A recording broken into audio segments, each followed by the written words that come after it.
thought I loved him, but I didn't. Yes, you did.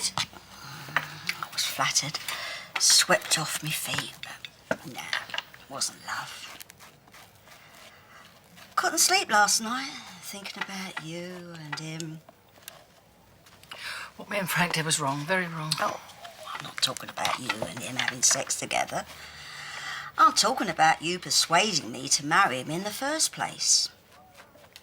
I didn't want to marry Frank.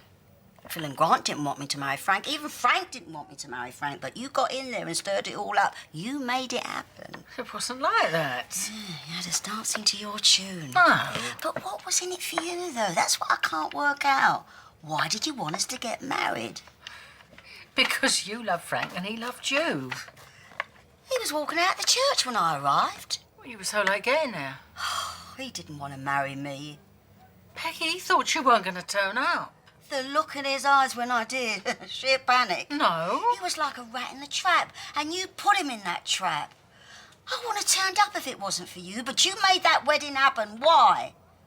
Because I wanted to help. Because you wanted to keep him on the square.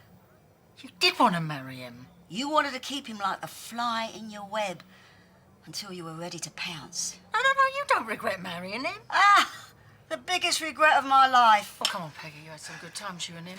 We had some good times together, didn't we? You know, me and Roy, you and Frank. Why are you always making everything so cosy and nice? I'm not. Frank wasn't cosy and nice. Oh, he wanted everybody to think he was. Talking the talk, walking the walk, making everybody feel like $1 million. But that wasn't the real Frank. The real Frank was horrible, nasty, and rotten right through to the core. All right, so he made mistakes sometimes. But he was the first to admit that he was no angel. Deep down, he was pure gold. Oh, you're spinning yourself a yarn back, telling yourself stories, empty words. You're cut from the same cloth, you two are.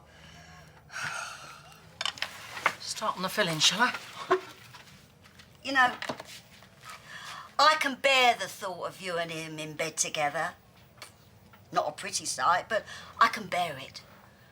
But what hurts even now is thinking of you and him with your heads together, laughing at me. I have said sorry, Peggy. I have said sorry so many times, again and again. I can't change the past. But would you, if you could?